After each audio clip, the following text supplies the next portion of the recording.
and welcome back to the How I Rehab podcast. Thanks for tuning in with us again today. Hoping to explore some really good clinical takeaways, and this time we're going to be talking around the wrist with upper limb specialist Ian Gatt. So for those who don't know Ian, known as the boxing physio, but working in combat sports, he's an upper limb specialist, injury specialist, and largely has spent a lot of his time at the English Institute of Sport over the years in an advisory role to the Olympic and Paralympic sports. He's currently the head physio at Aspire Institute in India, which is a new role he's taken up briefly, which we chat around at the start of the podcast. He's been a sports physiotherapist for over 20 years and he's been a really great contributor to, passing on his knowledge to clinicians around the world from the upper limb, so especially the wrist and elbow. So we appreciate his insights and openness to share a lot of that. So I'm sure you'll enjoy this podcast. But before we jump into that, don't forget to check out our next couple of events coming up. We've got the knee conference in February in Melbourne, and then the groin conference, athletic groin, hip and groin in Manchester in June 2026, with a new event soon to be announced coming to the US. And we just finished up a couple of events here with Michael G. Coombs' soft tissue injury event, and also anterior thigh, posterior thigh injury event in Perth. So both fantastic practical events. So we will announce more events coming to the lineup in 26 soon. And to wrap up our masterclasses for the year, Ian Gatt's masterclass is coming out in the coming days after the release of this podcast in Horsley, not long after him, around sternoclavicular joint injuries. And then we'll be into the year with Andrew Wallace around rec-fam injuries. So plenty great stuff to come. And if you have missed anything with the hamstring work from Fergal Kieran or Achilles tendon rupture from Peter Maliaris, make sure you check out the platform for all those details. But thanks again for tuning in and listening. Open to you guys to reach out to us at any point in time for ideas and feedback and things you'd like to hear. But we'd love for you to be able to subscribe or follow us on your listening device there. And we'll get some unique member-only content coming to you soon. So now's a good chance to subscribe or like. We'd really appreciate your support on that. All right, let's jump into the podcast with Ian. All right, welcome to the How I Rehab podcast, Ian. Hi, hello. Thanks for having us, Nick. Mate, excited to chat to you today around wrist injuries predominantly within the combat sports. And I've given a bit of an introduction on you, but you've just taken up a unique role in India. Can you just give us a quick summary on what you're doing right now? Yeah, no, I've left the UK shores after probably good 20 odd years working with the UK Sports Institute and the high performance systems in the UK. And very recently now, just over 2 months, I've joined as the head of physiotherapy for the Aspire Institute of Sports, where we've got a combination of combat sports, athletics, swimming. We're going to have rowing on board, and so many more sports. But yes, it's wide and far, which again, it's not something that I've not worked with also in the UK, collaborating with various sports. Yeah, mate, it looks like a really exciting role, and obviously leading up to the Olympics, you're going to play a really key role in that for India. So I'm sure you've got many great athletes on their way through to hopefully see them experience the Olympics and strive for success. Look, coincidentally, your masterclass is just about to come out on the SportsMap platform, and here we have you chatting around wrist injuries, and it was a super comprehensive masterclass within that. So we're going to try and maybe still provide some great information for people today around wrist and wrist injury management. So maybe just to start as a bit of a framework, can you tell us the three most common injuries that you would experience in around the wrist or hand in combat sports? Yeah, I mean, if you think about, combat sports, it's quite interesting because there's many combat sports, and you've got striking combat sports and then non-striking combat sports. Example, wrestling is a non-striking combat sports, but then you take sports like taekwondo, where you've got injuries on blocking, and then you've got boxing, which actually strikes. So there could be variances across that. But if you take the hand and wrist, if you compare it to other structures in the body, sometimes you're not going to get your muscular injuries. It typically tends to be a lot of ligamentous injuries and bony injuries. And in fact, one of the things to consider always is things like, cartilage, so like TFCC, fractures. Think about your scaphoid, for example. Think about all the bones in the hand, your metacarpals, your phalanges, particularly the knuckles, if you're thinking about that striking component of boxing. And so, yeah, you need to think also about, from bone bruising all the way to your fractures happening in all those regions. Right, and so do you think, in your experience, the most common, if I tried to break that down, obviously scaphoid would probably be within there, and if we talk to say a scaphoid, cartilage being TFCC, and what would be the most common ligamentous type of injury you would see? Yeah, bony injuries when it comes to the phalanges and metacarpals, if you look across various sports, even beyond combat sports, tend to be the most common. So, if somebody doesn't know how to manage a fracture, I think it's something that they definitely need to upskill, because you're going to come across, you're hitting something. But then if you're thinking about ligamentous injuries, you've got certain ligaments which hopefully, even in non-combat sports, physios and therapists will have had experience, like your thumb, the UCL injury, that abduction mechanism. So if you have the experience of managing thumbs from other sports, you can bring that to combat sports. Thumbs will get caught in various situations, being a combat. But then also you need to think about something which is very specific to your combat sports, which is your carpometacarpal joints. And again, it's something where you don't see it as commonly in other sports. And I know lots of therapists come a bit undone when they're trying to manage these sort of injuries. How do I manage these? I'm not too sure about that. And then equally, if you're a striking sport, you need to think about the knuckles. You've got what's known as the sagittal bands. There are two bands that come together. We call it the extensor hoodie together. And what its job is to do is to keep the tendon, the extensor tendon, in place in the middle, and the tendon becomes an absorbing force for that. So again, you're going to have that maltracking, subluxation of the tendon as a result of those ligamentous injuries. So it is useful to have good knowledge of soft tissue management around the hand. Yeah, for sure. Oh, well, I'm excited to talk around this. So I was thinking maybe we break down the TFCC, a scaphoid fracture, and maybe one of those sort of carpal metacarpal joint ligament injuries, just to give an example of the process about maybe diagnostics and management. Obviously, trying to condense that into a masterclass, because I'll put my hand up and say, having worked in more field sport athletes, when it comes to the wrists, you're starting to just be like, oh, what's going on here? So we'll try to provide some good practical tools, I guess. So maybe starting off with the TFCC, maybe give us a bit of a brief overview what that is, and then what sort of pathologies do we see within that wrist, and then how do we go about managing it in a combat sport athlete? Yeah, TFCC. Hopefully, people are comfortable with the term, but it's triangular fibrocartilage complex, and it's important to remember that last C, which is a complex. So it's a complex of structures. You've got your meniscus, let's call it so, which is a shock absorbing component. But then you've got various other ligaments and also tendons, like your ECU, which actually is directly linked to the TFCC. In fact, when sometimes you're getting that tendinopathy or the irritation of the ECU, I always tell people it's probably could be secondary to certain things going within that. So it's almost like a little ringing bell. And again, you can see that in other places in the human body. If you take the shoulder, in athletes, like a biceps tendinopathy, typically we say it's more likely to be secondary to what's going on around the shoulder. So it's almost like shouting out, don't look at me, look what's happening maybe underneath the hood. And so even that, from a diagnostic, sometimes, if you're thinking purely diagnostic, is just one thing to consider. TFCC injuries can happen due to overuse. They can happen due to a traumatic episode.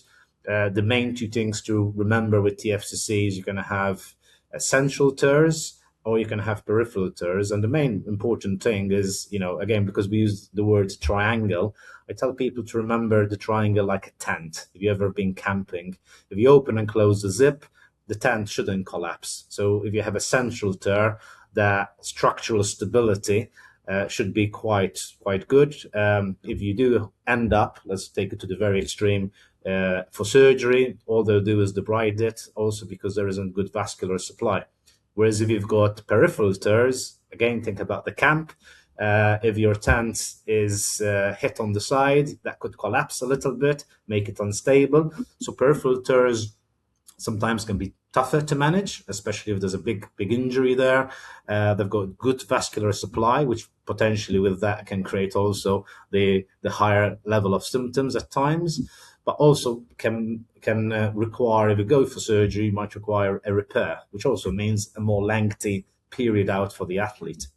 But that is the pathological side. There's a bit of the knowledge to, already on. I always tell people, when you're managing injuries at the wrist, but not just the wrist, I think all around the body, you should have two brains. One is the diagnostic and the other one is the function. And I always use this formula that I use on all the slides that I use in all the time when I'm teaching or supporting people, is prognosis equals diagnosis plus function.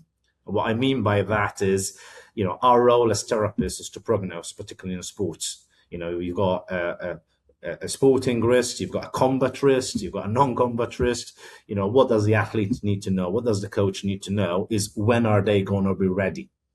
And you get that point of when they want them to be ready, which is usually not the competition date. That is one date. You have to work backwards to when they need to be ready to be able to prepare. I think that's where people fall short in sports. They think, oh, there's a competition date, we'll get him ready for then. Well, no, you have to reverse engineer it to 4 weeks out, 5 weeks out, 6 weeks out. That's your true date now. And then you have to reverse to where you're now and see whether actually you've got that time. So you have to prognose. How do you do that? Well, the diagnosis can give you some information, but we know that the same injury can be felt different in different people. So how do you do that? Is by using function. And how do you assess function? Well, that's where the masterclass comes really handy, because we've done so much around objectivity. We've given some good tools. Some of them could be subjective, or we've shown some tests where you're doing almost like a plyo against the wall with the fingers, and it's a nice tool to use. But then also you need numbers, quantitative measures. So that quantitative component for me could be a hand grip dynamometer. It could be using dumbbells. It could be using kettlebells. There's so many tools that we just allocate to rehab that we don't consider, that actually could be really, really good from a testing point of view. And then you can, if you want, use that same tool as a rehab tool, because you can just match what the gap is. Is this a big difference? Is it a small difference? Is it very painful? Is it not painful and it's just weak? Is it truly weak? So there's so many questions we need to ask. But one of the things I hate is when people go, okay, it's day one of an injury and it's weak. Well, one, how do you know it's weak? And two, why is it weak? You don't lose strength one day after the injury unless you've torn ligaments and tendons and muscles, which potentially could be structural integrity around muscle strength. So it's taking away the inference of things that we just suppose, because somehow 20, 30 years ago, that's where people taught at university. Or hopefully they're not still taught nowadays. Yeah. Now, so I think that's a really great way to look at it from a clinician around, obviously, getting the current situation to guide some of our prognostic indicators.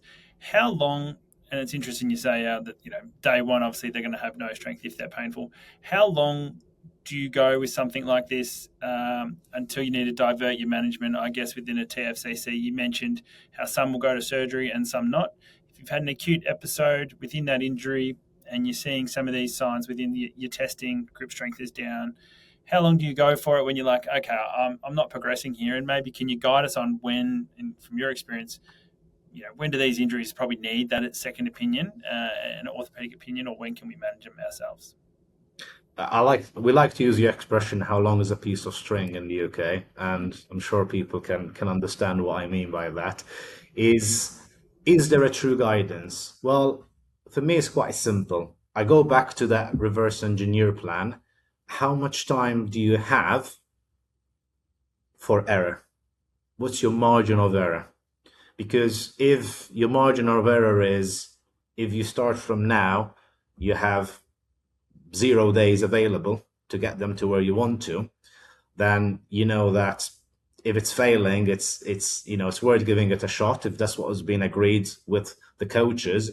And if you don't think it's a very serious pathology, i.e., it's not going to impact them in a bad way, using the example of a scaphoid fracture, you don't want to mess around with a scaphoid fracture, especially if you've not diagnosed it and you're just messing around with it. But what you do is, for me, I always say, look, you need to give rehab if you're doing rehab or any management. You could be using things like shockwave for pain management if that's what you're going to do. And I'm going to repeat that. You can use shockwave for pain management, not for healing. It could have a byproduct of healing, but I use it for pain management because that's what it does. It helps to desensitize structures, and that's what you're trying to do. You're trying to improve pain management of the person you have. So whatever you're using, whether it's exercise, that, or any other modality you want to do, you have to give yourself a timeline. Now, for me, if after 2-3 weeks it's not working, then you need to ask yourself the question, either what am I missing or where am I going with this? You can't just keep going on forever. You need to give yourself a timeline. But for me, at a stretch, I'd give it 2-3 weeks, because in a situation of soft tissue, in a situation of bone, you have a very good amount of healing. Think about inflammation, that period going from the bleeding initial stages, 6 to 8 hours, going into inflammation, you've got like 2 weeks. So you're getting that sort of 14 days. So anywhere between that 14 to 21 days, you need to get some form of improvement. If you're still, trying to improve things after 6 weeks, and of the last 6 weeks, you've not really had any inroads, you need to ask the question, I should have been asking this question earlier on, really.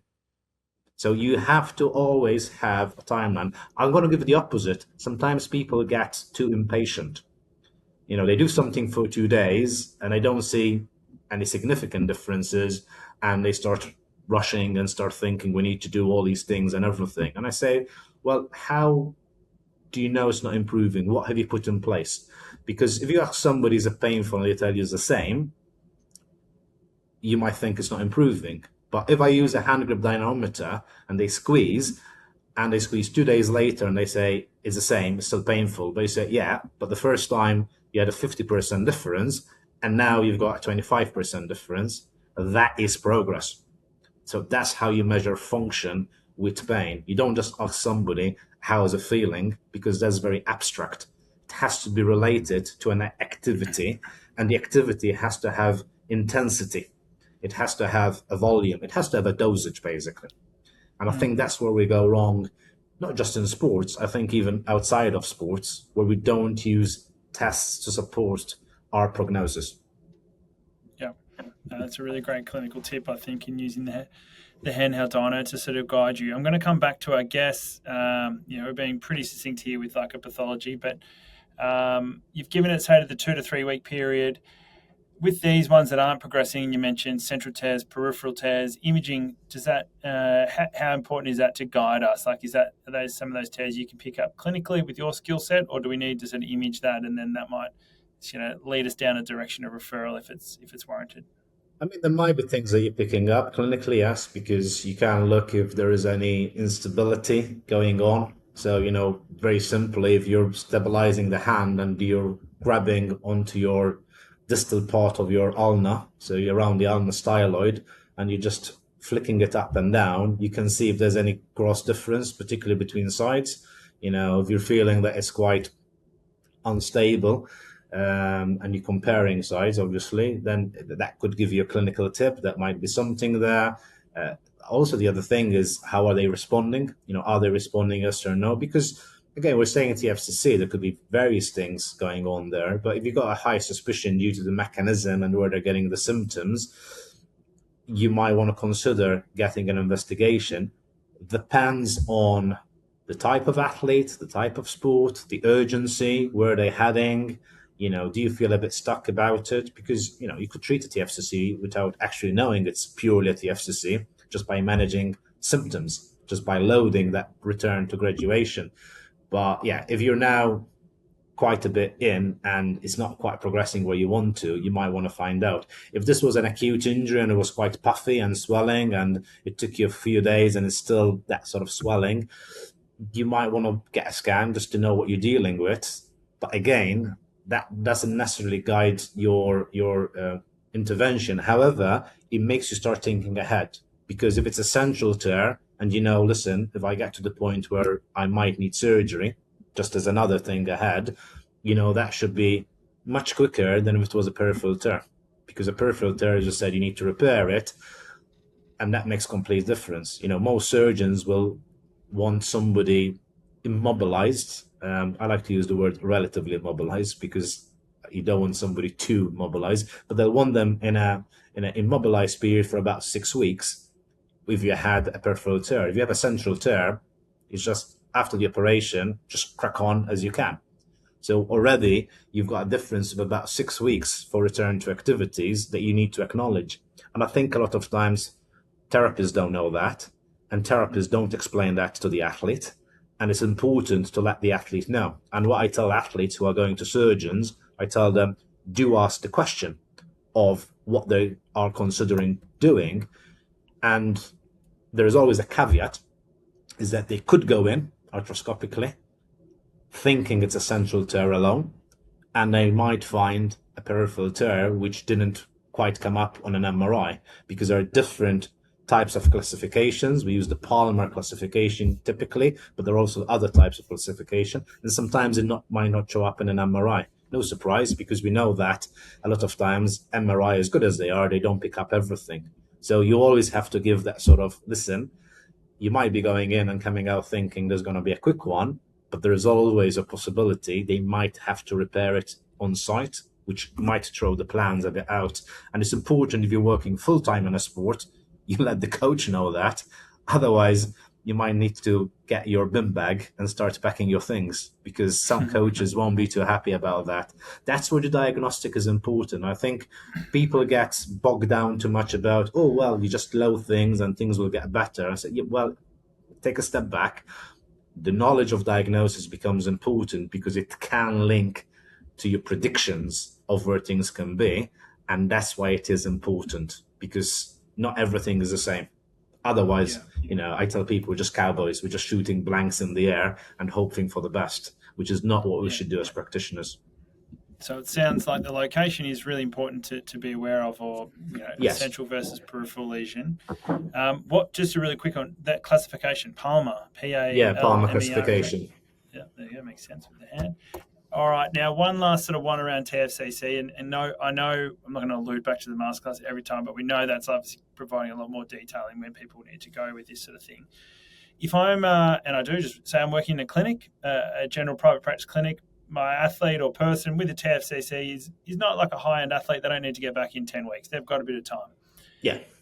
What do I do there? Is it something where I can just split them, offload them, and you generally find they will get better and often heal, or is it some still I need to send away? And this guy might be just not a combat sport athlete, just an active person who's playing some sport and doing whatever on the weekend. Yeah, well, again, for me, you need to do a gap analysis. It's like being in business. So the first thing is, at what stage of their injury have they walked in? Is this now 3 months down the line? Is it 1 week down the line? They really know you, and they've come to see you, but they've given it a bit of some time to see whether it settles on its own. So that's important, the chronology of it. And then, rather than if it's very, very acute, of course it's good to have the diagnostic in hand. When it's now 3 months down the line, still have it in hand. But it's like, either way, think about function.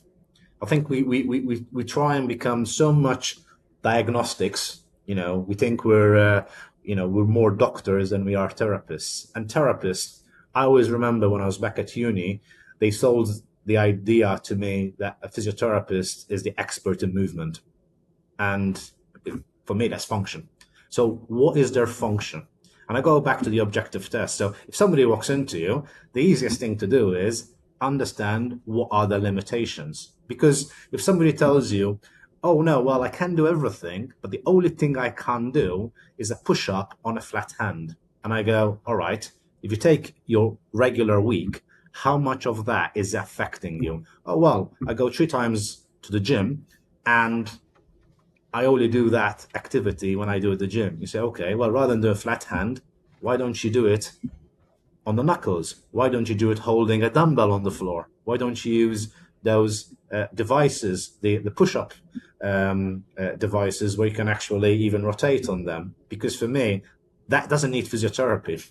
It needs quick education of don't do that. But if somebody tells you, listen, my job involves, I don't know, tiling, and I need my hand to be flat, and I have to do that every day, well, that differs. And then you start thinking acute versus long-term management. The acute could be, can I use things like soft splints?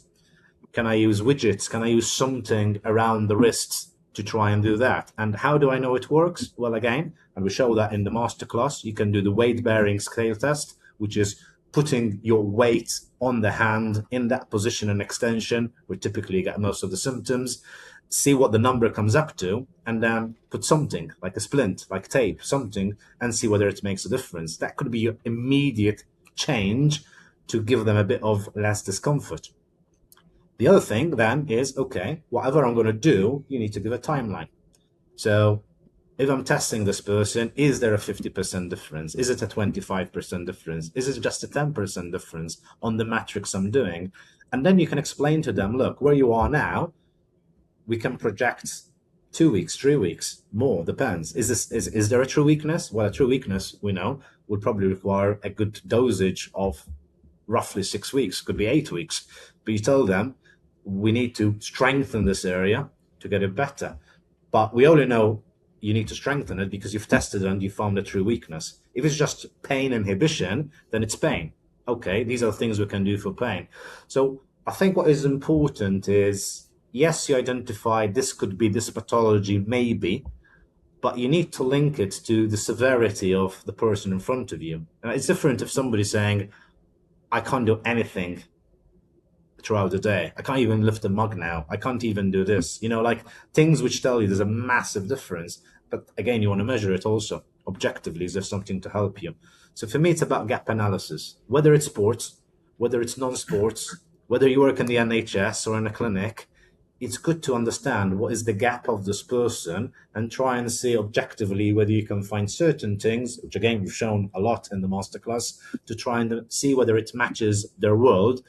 Also, you need a bit of common sense, as I said. If they only have symptoms in an activity which is technically irrelevant in the grand scope of their life, do tell them. Let's try and really understand what their true goal is. If their true goal is to get fit, rather than their true goal is to do a push-up on a flat hand, you see what I'm saying? You need to try and get them to understand that's not a true goal, what you're looking at. No, well put together. Obviously, it always comes back to us as physios being able to reason and work our way through it, probably to make the best decisions for things. I'm going to flip us to the scaphoid, and it's, I guess, it's a bone or an area within the body where I think most of us just cringe a bit like when you're dealing with maybe a navicular in the foot. You're like, I don't really want to deal with that one.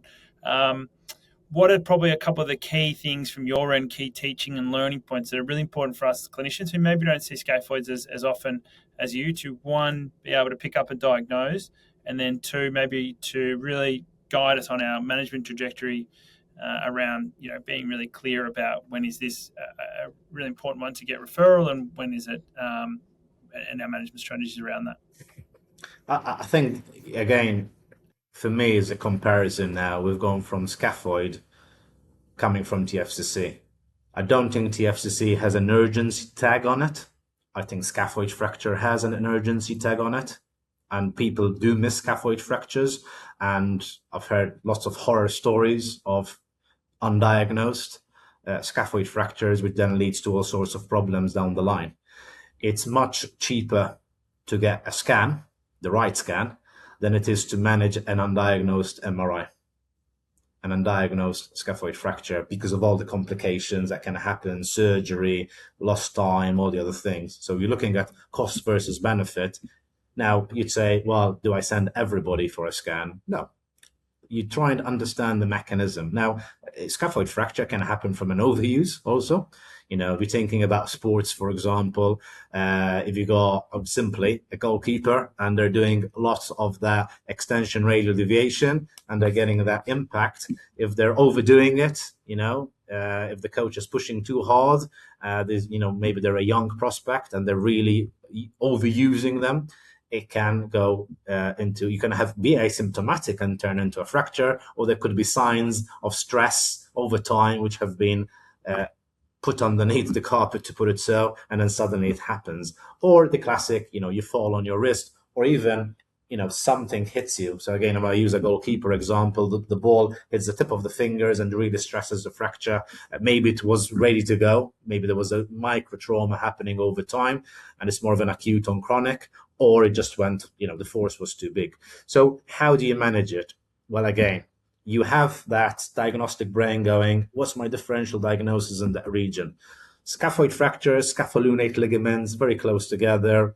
Equally, both of them can have big dysfunctions around the mechanics of the wrist. So when you're looking at somebody, how are they presenting? What are they telling you? What can they do? What can't they do? Really dig into that history, that diagnostic, that understanding of it. And then, is there anything visually you can see? Is there swelling? Is there no swelling? Again, that doesn't necessarily mean that there's no swelling. It's a good sign. But, how is it presenting? Can you visibly see your snuff box? Can you see tendons delineation? Use your eyes where you actually need to use them. And then do your test. So what a test. Again, if I'm using a hand grip dynamometer, it's creating force into that region. So the way the force is interacting with those tissues, tissue tolerance, that's going to tell you. Is somebody going to go, that's killing me in this region, and there's like an 80% difference between sides, your index of suspicion should go high.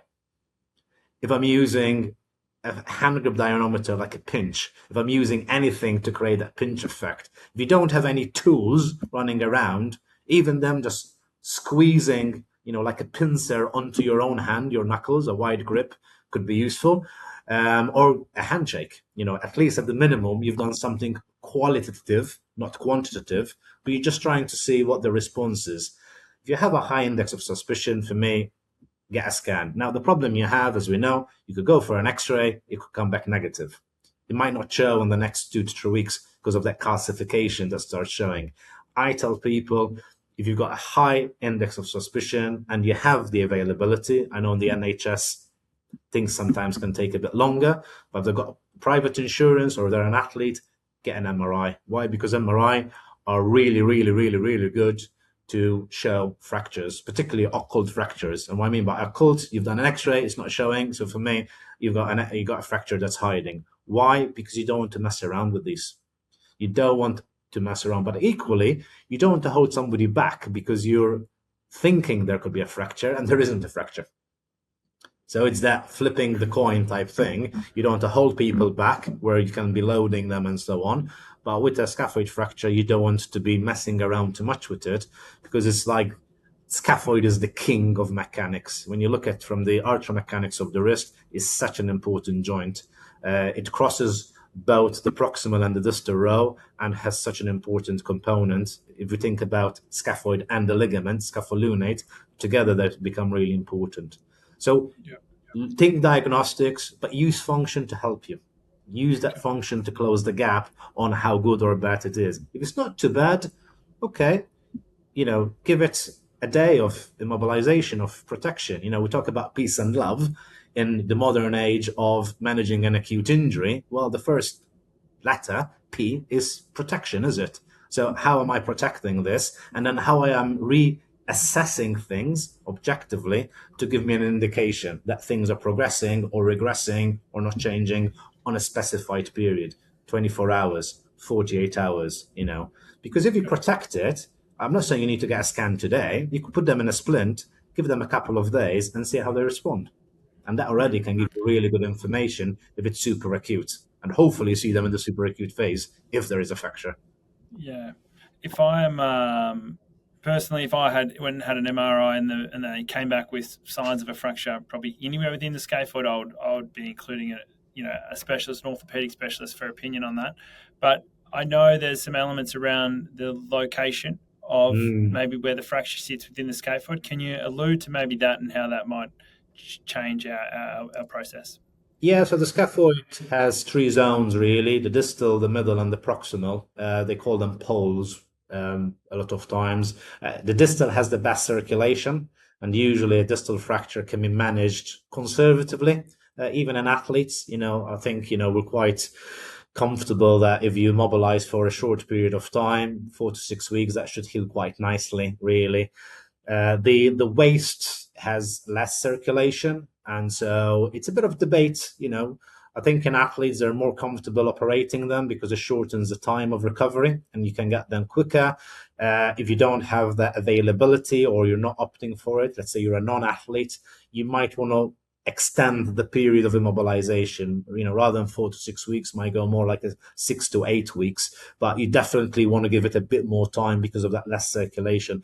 The proximal pole has very poor circulation in comparison, and I think you don't want to mess around with that. You pretty want to get that operated, irrespective of, because you have poor healing, poor prognosis. So, if you want to go down the conservative route, it's a bit more risky. I'd want to believe that if you've got a consultation, as you mentioned there, Nick, most surgeons would be opting for operation quicker rather than those things. And most operations tend to work really well. They just put a pin in the middle of that and should heal nicely, unless you're messing around. So the biggest issue I see is with athletes is they don't behave. Particularly they get a waist fracture, they get the pin and everything, and rather than behaving in those first, period of time, they are, they're just moving it a bit excessively, which it means then you get delayed or non-union, which doesn't help. And obviously, ideally, you're a non-smoker, you're fit, you're healthy. That helps a lot because like anything else, we're talking about circulation here, which is really, really, really important for that region.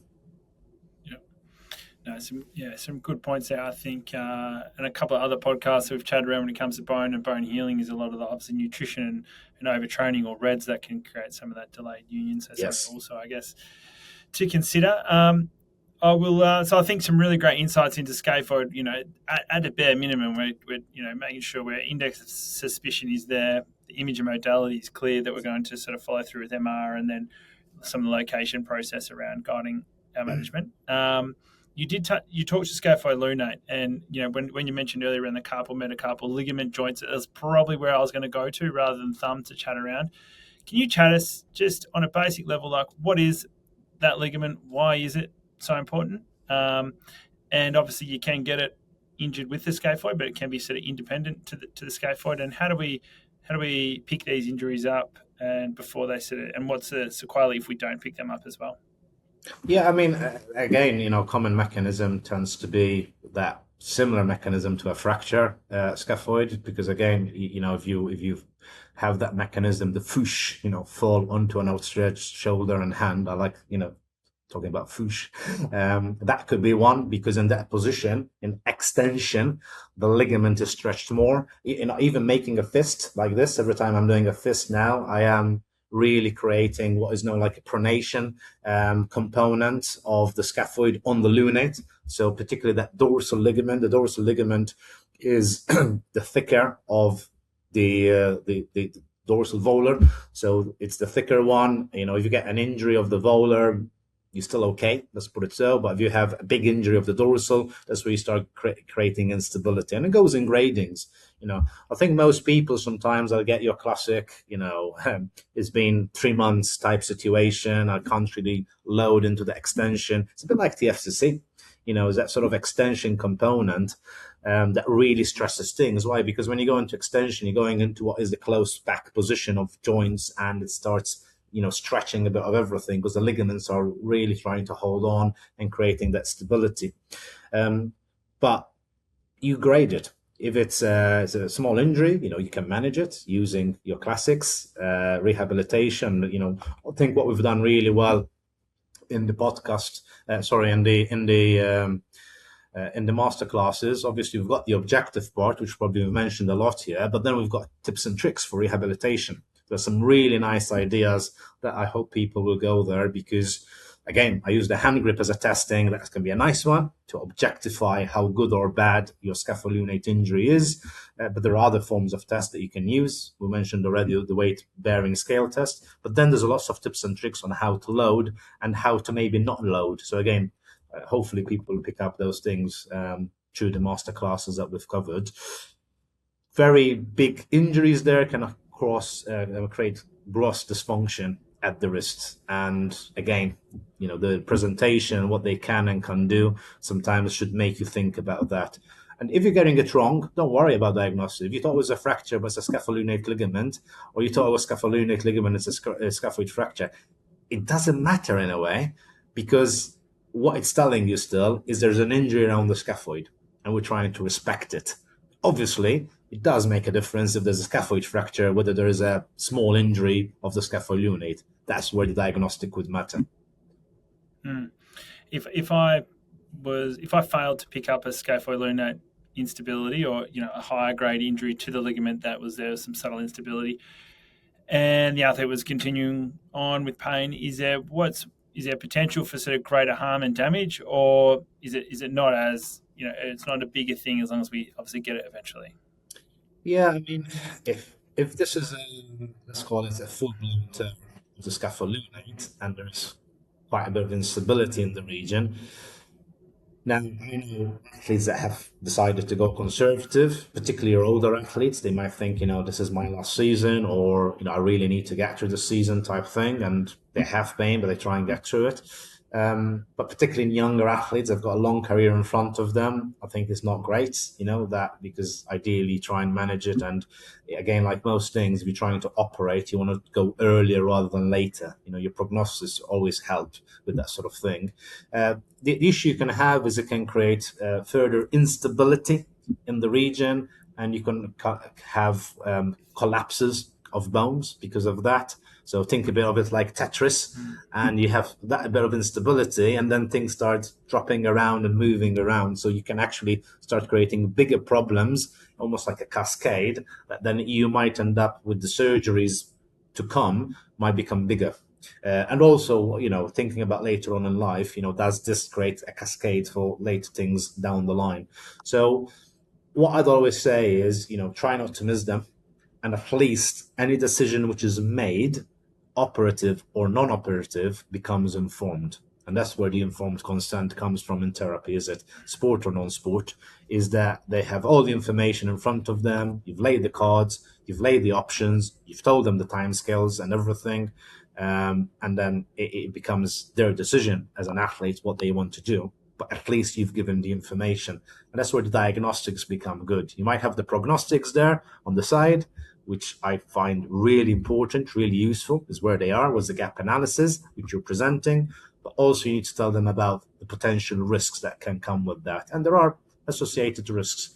I think if you're looking around the scaphoid, anything around that, I would say think about it like an island with sharks going around it. There's always danger. So always have that higher suspicion. There are other areas where you need to think about that, even at the hand. You could have the hook of hamate fractures. You don't want to miss that. A lot of times the symptoms hopefully help you that. But yeah, is that diagnostic component of what could happen? What's the worst that could happen if I miss it? And that's what we're discussing here, really, is that there are red flags that we need to consider. Yeah. They're the ones that you just need to be really thorough on at the start, and if you're not too sure on, that's where you need to probably solve that. And there's others maybe you can sit and wait on a little bit. I won't delve into trying to talk around other pathologies, even though I'm, part of me wants to go chat around the thumb ligaments and the like, but maybe for another time. And but I guess you did touch on like rehab tricks and tips that are in there within the masterclass. I guess just two questions on around that within the rehab space for listeners. For me, regaining that wrist extension following either a scaphoid surgery or a scapholunate injury has always been quite troublesome to get restore that full extension where the athlete can feel that they can do their weight bearing push up or a bench press and not feel so limited. Give us a couple of tips and tricks around that, maybe. Yeah, so we've covered some really good things in the masterclass, but again, just for anybody listening on this one, the first thing is start early. I think people have this notion that immobilization means immobilization, and you can get things moving earlier, particularly for me from that week 2 onwards. You've given it a little breather. You've let Mother Nature do the best therapy it can in the first couple of weeks. you've gone over that inflammation period. If it's, bony injuries or anything like that, you're in the soft callus period. Yes, okay. You start getting more hard callus probably from week 3 onwards, but you can, without pushing, you can start moving things just so that you don't lose the range. And I think that's where we lose a lot of things, and not just at the wrist, in many areas, is we are too respectful, and then we pay the price later on. So the earlier we start moving things, the better. There's also fear avoidance mechanism that can happen if something is not moved for a long period. It's not just the physical structural limitations. We'll find people have that block, becomes psychosomatic in its own way. And then some of the things that I think we need to remember at the wrist is the wrist doesn't move in one plane, it moves in 2 planes combined. Same as we talk about the shoulder, that moves into 3 planes, and all planes are happening together. I'm flexing and abducting, I'm external rotating. You know what? Same at the wrist. The wrist likes to go extension radial deviation. So it's important to use it. And you know what it really likes is using closed kinetic mechanisms. Why? Because you can load better. If I ask anybody, how would you improve an ankle? Is it doing ABCs on a bed in an open chain, or is it doing a knee to wall? And I'm sure most people will agree, for an ankle, you're going to get much better results by using body weight and pushing, using that classic knee to wall, which is a test in itself, and that sort of thing. So at the wrist, why are we so afraid of loading? Why are we not using those close kinetic chain type mechanisms and considering the duality of the planes, extension radial deviation? So again, in the masterclass, we show a nice exercise where you do rocking forwards and backwards. It's also an exercise I've shared on social media, where literally you can be rocking over dumbbells, and that creates that deviation automatically. And then just by moving the wrist slightly into extension and flexion at the right time, then you're going to create that automatic extension radial deviation, then goes into flexion ulnar deviation, and you keep rocking literally in and out in a nice close kinetic chain, and people love it. And that's just one example. There are many things you can do with simple things, rather than killing them with your hands trying to mobilize. And I've got nothing against manual therapy, but I think sometimes we abuse it and we don't really get anywhere. And all you do is you're just creating pain. And if you leave somebody in pain, it doesn't help. I like to use the analogy of the hangover effect. If you have a big hangover, then you've drunk too much, is it? So if somebody has lingering pain after you've done a treatment or an exercise or whatever it is, then you're not supporting movement. You can't justify that. If the pain is whilst they're doing it a little bit and then goes away straight away, that is the best dosage that you can give them. So the lesser the hangover, the better it is. Beautiful. I love the analogy with the ankle. It's a nice, really one to get good buy-in there, I think. Final one for me then is just in around the rehab space. It seems to me like the handheld grip strength is an important one for you, both as an assessment and objective, and therefore probably plays a key role in guiding some of your rehab progressions. Strength-wise, within not so much exercise but dosage and training to achieve that. And throughout a rehab process, obviously there's pain. So where do you go with that? Are you someone who might use some of those early lower load isometric parts and feel that gives you good bang for buck, or do you feel is it more different strength-based exercises, and is it something you get people doing daily, regularly across the journey?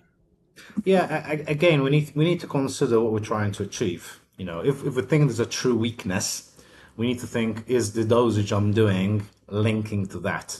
Am I trying to create hypertrophy of the muscle for whatever reason? If it's pain, we always say it doesn't matter the dosage as long as it works. I say yes, in part, but we need to know what the gap is. I'll give you an example. If somebody can tolerate 4 kilograms of load, why are we giving them 1 kilogram? That's a massive gap. We are underloading. If they've got a capacity of 4 kilograms, then we don't give them 6 kilograms. That is overloading. So you need to match it, whether it's a pain or it is we're trying to improve qualities physical of strength, we need to match. And that's where testing becomes good. So the hand grip is just a measure to understand severity. But then when you're playing around with rehab, I always use the analogy playing, because for me it's playful. It's the time when I actually enjoy playing with the athlete, with the person in front of me, and trying to see what is their tissue tolerance. Is it dumbbells, kettlebells, whatever it is? But going to a word you mentioned, isometric, I think where people get confused is the difference between a joint being static and dynamic and the muscle working around that joint. And what do I mean by that? If I just have my elbow and wrist static, example, on the edge of the table, your classic, and holding a weight, yes, it is isometric. 100%. We'll all agree with that. I find that very boring, by the way. So what I get athletes to do and people to do, which is even better, is I get them to do a reverse curl, which is palms down with a dumbbell, and it's a nice way of testing, by the way. And we show this also in the masterclass. And you're saying, okay, what's the difference there? Well, the wrist is still static, but the muscles acting at the wrist are now both isometrically working to keep the wrist stable, but also isotonically working because they are also crossing the wrist and the elbow. So some muscles will be static and some muscles will be dynamic. So my point here is you can accelerate the rehabilitation because the wrist is still static. And why is it static? Because if you're moving the wrist and it's painful, you don't want to move the wrist. If you can move the wrist, then you move the wrist. But that is a very nice way of testing the wrist, particularly the extensor musculature, just to see what's going on. It's a nice way of loading. So do you want to load TFCC? Do you want to load Scapholunate? Do you want to load the scaphoid fracture? That's a very nice way of loading. So all of these components that we've mentioned throughout this podcast, straight away, we know that you can load them, but you've got a threshold. And how do you know what the threshold is? You've got numbers, 1 kilo, 2 kilo, 3 kilo, 4 kilo, 5 kilo, and you're comparing between sides. So that becomes a really, really nice and easy way of testing tissue tolerance and capacity, and also comparison in size, and then it becomes a rehab tool in itself. So you can get somebody, hopefully they're going to a gym. If not, then you need to improvise. Am I using a shopping bag with things in it? There's so many things you can do. But that's how I would be looking at it. And also that differentiation, as I said, is it more pain management I'm looking at now? Or is it strength? Or is it a combination? But I need to start one thing to move into the other. It's that clinical reasoning of things rather than I'm just doing an exercise to get better. Well, what are you trying to get better do? Right. Yeah, I like it. Really good insights into be creative, and obviously, provide some really great examples within the masterclass and different things around that. So super appreciative. But we're going to sort of wrap it up there because we're out of time. But a really big thanks to you for joining us. And I think from your end, it's great to really connect with you here. But what your contribution to, I guess, physios and rehab specialists around the world when it comes to wrist, hand injuries and upper limb, like you've been so generous across the time providing information to everyone out there. So I think it's a scary area sometimes, the wrist and elbow. No one really loves it. So it's good to have someone who can pass on the information and help us out. So across the board, really thankful and from SportsMap, very appreciative for you to sort of do the masterclass with us and jump on today. So thanks heaps. Thanks, Nick. Thanks for having us, and hopefully, the audience will really take some good things from today, but particularly the master classes, which I know is going to be, packed full of really good, insightful, clinical nuggets. Let's call them so. And if anybody wants to follow us, you'll find us on all sorts of social media, Twitter, Instagram, and LinkedIn, where we're all the time sharing tips and tricks around all about the upper limb. Mate, love it. Thanks very much, and all the best over there in India moving towards the Olympics. Thank you, Nick.